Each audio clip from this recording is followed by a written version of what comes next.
না আস্তে সুখ উঠে 10 লাখ আর 12 লাখ মানুষ আর হাসর ময়দানে উঠবো যে আদম আলাইহিস সালাম থেকে লইয়া কিয়ামত পর্যন্ত যা আছে সব একদিন যে হিসাব নিব আল্লাহ পাক 50,000 বছর লাগবে শুধু একদিনের হিসাবে। আল্লাহ আল্লাহ আল্লাহ জানে কি অবস্থা, আল্লাহ পাকে জানে কি অবস্থা। কাইফা তাকফুরুনা বিল্লাহ ওয়া কুনতুম আমওয়াতা ফাআহইয়াকুম সুম্মা ইউমীতুকুম সুম্মা ইউহয়ীকুম সুম্মা ইলাইহি তুরজাউন। আল্লাহ কোরআন সব কয়ে দিয়েছে। আল্লাহর সাথে কুফরি কিভাবে করো? ওয়া কুনতুম আমওয়াতা, তোমরা মুর্দা মানুষ ছিলাম, মুর্দা ছিলাম, কিছু ছিলাম, বীর্য শুধু। আল্লাহ পাকের থেকে মানুষ বানিয়েছিলেন। কি করতেছে দুনিয়াতে মানুষ, মন হয়ে যায় একবার সব কিছু জানে। আল্লাহ আল্লাহ পাক আমাদেরকে মাফ করো, মৌতের পর আবার চিন্তা করবো, এখন আল্লাহ পাকের থেকে সব রুজু।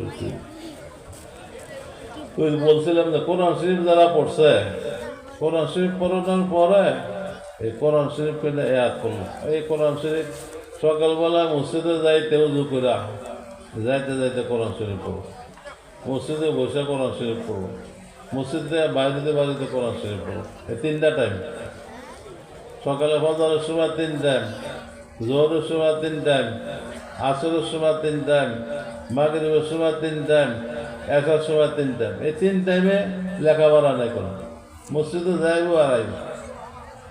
3 টাইমে যদি কোরআন শরীফ পড়তে থাকে, একদিনে কম পক্ষে পড়লে 3 পারার থেকে 5 পারা পর্যন্ত পড়তে পারো।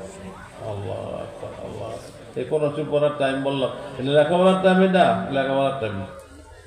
এই কোরআন শরীফ ওই হাফেজ যারা আছে কোরআন শরীফ পড়বো কিনা বলছে, জিজ্ঞাসা জিজ্ঞাসা হাফেজ যারা হাতুনার হাফেজ যারা আছে,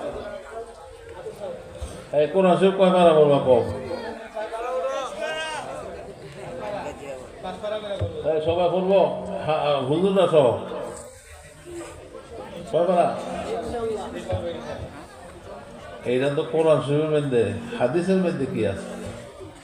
বুখারী শরীফের 6 পারা, 6 পারার প্রথম পৃষ্ঠার মধ্যে 8টা ঘটনা। আল্লাহু আকবার। সাল্লাল্লাহু আলাইহি ওয়াসাল্লাম মক্কা শরীফ থেকে বাইতুল মুকাদ্দাস যাইতেছে, ওই সময় 8টা ঘটনা দেখছে। 8টা ঘটনার মধ্যে এটা একটা ঘটনা হযরত সামূরা রাদিয়াল্লাহু তাআলা থেকে রাওয়ায় যে এক ব্যক্তি শুয়ে রয়েছে, আরেক ব্যক্তি হাতের মধ্যে পাথর অথবা লোহা নিয়ে এসে তার মাথার মধ্যে মারছে। মাথার খোল আলাদা হয়ে গেছে, মগজ বাইরে গেছে। আল্লাহ লোহাটার যে পাথরটা দূরে পড়ছে, ওই ব্যক্তি লোহার যে পাথর আনতে গেছে, এটা ভালো হয়ে গেছে, আবার মারছে, আবার মাথার খোল আর যে মগজ আলাদা হয়ে গেছে।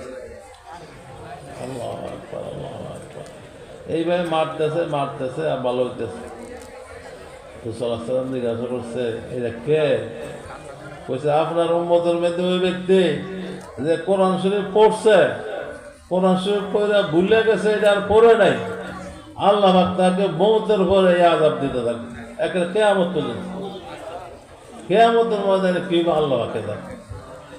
আমি এই জন্য বললাম যারা হবেন কোরআন শরীফ পড়ার জন্য।